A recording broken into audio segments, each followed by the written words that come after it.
Hello everyone, welcome to my channel. आज की video में हम मुहावरे और उनका मतलब सीखेंगे। साथ ही हम कुछ कठिन मुहावरों को वाक्यों में प्रयोग करना भी सीखेंगे। ये सभी परीक्षाओं के लिए महत्वपूर्ण है। तो आइए शुरू करते हैं। मुहावरे, इडियम्स। पहला मुहावरा है आपे से बाहर होना, यानी इसका क्या मतलब हुआ? बहुत क्रोधित होना। अब हम वाक्य बनाकर देखते हैं। जैसे ही टीचर ने छात्रों को अनुशासनहीनता करते देखा, वह अपने आपे से बाहर हो गए। इसी प्रकार और सेंटेंस भी बन सकते हैं। किताबी कीड़ा होना, यानी हर समय पढ़ना। इसका वाक्य बनाते हैं। विद्यार्थी को केवल किताबी कीड़ा नहीं होना चाहिए, बल्कि स्वस्थ शरीर और उन्नत मस्तिष्क वाला होनहार युवक होना चाहिए। ठीक है। आंखों का तारा होना, यानी बहुत प्यारा होना। अंग अंग मुस्काना, प्रसन्न होना। इसका वाक्य कैसे बनाएंगे? जब रमेश की शादी की एक खूबसूरत लड़की के साथ होने लगी तो रमेश का अंग अंग मुस्काने लगा। ठीक है। इसी प्रकार आप कोई भी और वाक्य बना सकते हैं। टांग अड़ाना, यानी रुकावट डालना। पापड़ बेलना, बहुत कष्ट उठाना। जैसे अरे भाई, मुझे तो ये काम करने में पापड़ ही बेलने पड़ गए, यानी बहुत कष्ट उठाना पड़ा। खून खौलना, अधिक क्रोध करना। आंख लगना, नींद आना। जैसे इसका सेंटेंस वाक्य कैसे बनाएंगे? अभी अभी तो मैं लेटी थी, मेरी तो आंख ही लग गई। ठीक है। दांत खट्टे करना, हराना या पराजित करना। हाथ पीले करना, विवाह करना। इसका वाक्य कैसे बनाएंगे? आपने तो रवीना के हाथ पीले कर दिए और हमें बताया भी नहीं, यानी उसकी शादी कर दी और हमें बताया भी नहीं। गले का हार होना, यानी बहुत प्रिय होना। जैसे इसका वाक्य कैसे बनाएंगे? राम अपनी माँ के गले का हार है, यानी उसको बहुत अधिक प्रिय है। फूला न समाना, बहुत खुश होना। हाथ साफ करना, चोरी करना। ठीक है। इसका वाक्य कैसे बनाएंगे? रामू ने दुकानदार के सामने ही दुकान में हाथ साफ कर लिए और दुकानदार को पता तक नहीं चला। ठीक है। नाक में दम करना, यानी परेशान करना। श्री गणेश करना, काम शुरू करना। वाक्य बनाकर देखते हैं। नवरात्रि में अविनाश ने अपने नए व्यापार का श्री गणेश किया, यानी अपना नया व्यापार शुरू किया, काम शुरू किया। नाम डुबोना, यानी कलंक लगाना। अब इसका वाक्य कैसे बनाएंगे?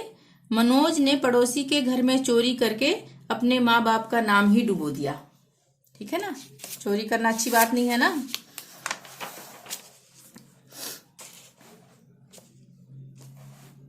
अब है काम तमाम करना, यानी पूरी तरह नष्ट करना या मार डालना। आंखों में धूल झोंकना, धोखा देना। कीचड़ उछालना, दोष लगाना। इसका वाक्य कैसे बनाएंगे? चुनाव के दौरान हर पार्टी विपक्ष पार्टी पर कीचड़ उछालती है, यानी दोषारोपण करती है ना, उसी को कहते हैं कीचड़ उछालना। चार चांद लगाना, यानी शोभा बढ़ाना। चंपत होना, भाग जाना। 9-2-11 होना, ये इसका मतलब ये है भाग जाना। आसमान टूट पड़ना, भारी विपत्ति आना। जैसे इसका वाक्य कैसे बनेगा? मां के मरने के बाद अनीता के ऊपर मुसीबतों का आसमान ही टूट पड़ा। ठीक है।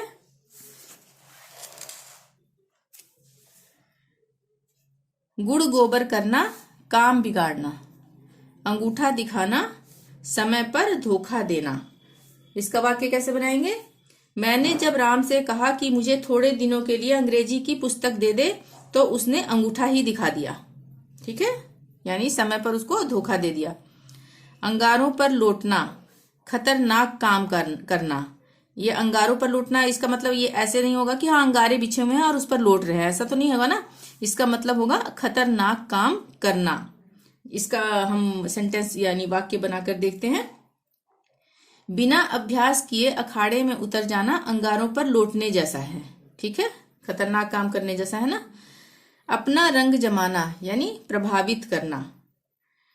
पार्टी में बहुत अच्छा डांस करके रितु ने अपना रंग ही जमा दिया, यानी अच्छा डांस करके सबको प्रभावित कर दिया। ठीक है। अगर मगर करना, बहाने बनाना। कोई सेंटेंस बना के देखते हैं।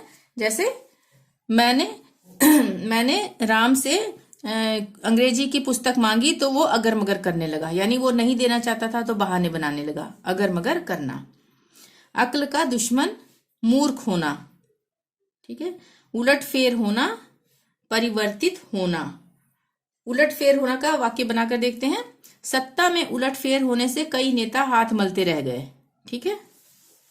उड़न छू होना, संकट देखकर भाग जाना।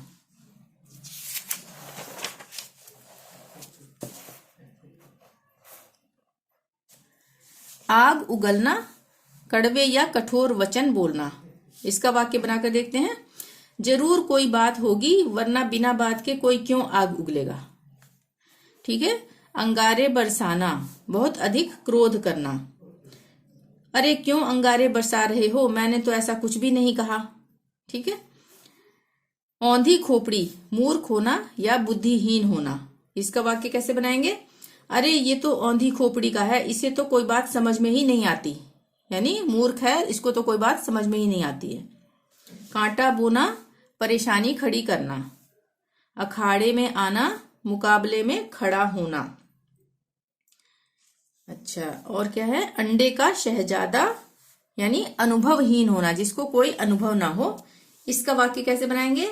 मुझे पता है तुम किसी की सिफारिश से ही लगे हो, वरना तुम तो अंडे का शहजादा हो, यानी कि तुम्हें कुछ काम आता तो है नहीं, किसी की सिफारिश से लग गए हो। उसको कहते हैं अंडे का शहजादा, अनुभवहीन होना। अंधेरे का दीपक, यानी आशा का स्रोत। आगा पीछा करना, यानी चापलूसी करना। आसन डोलना, यानी घबरा जाना। आसन डोलना का क्या मतलब है। घबरा जाना। जैसे इसका वाक्य हम बनाएंगे। विपक्ष पार्टी को ज्यादा वोट पड़ने पर सत्ता वाली पार्टी के लोगों का आसन डोल गया। ठीक है। अंतरपट खुलना, यानी ज्ञान प्राप्त होना। अक्ल मारी जाना, बुद्धि भ्रष्ट होना। जैसे कहते हैं ना, अरे मेरी तो अकल ही मारी गई थी जो मैं तुम्हारे साथ चल पड़ा, यानी मेरी तो बुद्धि ही खराब थी जो तुम्हारे साथ चल पड़ा। अग्नि परीक्षा देना, कठिन परिस्थिति में पड़ना। आंधी के आम। आंधी के आम का क्या मतलब है। असामयिक लाभ। अब पहले हम इसको समझेंगे कि आंधी के आम क्या होता है। जब बाग में कभी आम लगे होते हैं, आम का बाग होता है, उसमें आंधी चलती है तो कच्चे आम झड़ जाते हैं ना, उनको कहते हैं आंधी के आम, यानी कि समय से पहले ही वो झड़ गए।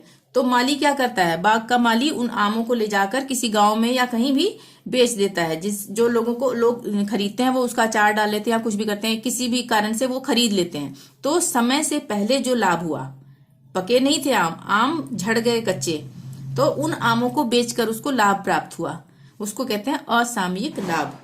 ठीक है। तो असामयिक लाभ का हम वाक्य बनाकर देखते हैं। आंधी के आमों की तरह मिली दौलत बहुत दिनों तक नहीं रुकती। ठीक है। आनन फानन में, यानी जल्दबाजी में। जल्दबाजी में, अब इसका हम वाक्य बनाकर देखेंगे। बेटे का फोन सुनकर मैं तो आनन फानन में ही घर चला आया, यानी बेटे का फोन सुनकर मैं जल्दबाजी में ही घर चला आया। आंखें बिछाना, यानी प्रतीक्षा करना या किसी के स्वागत के लिए तैयार रहना।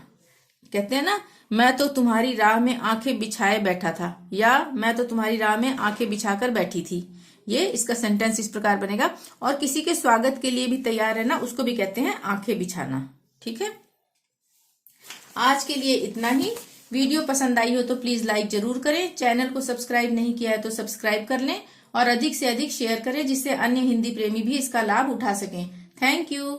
मिलते हैं नेक्स्ट वीडियो में। Till then bye bye.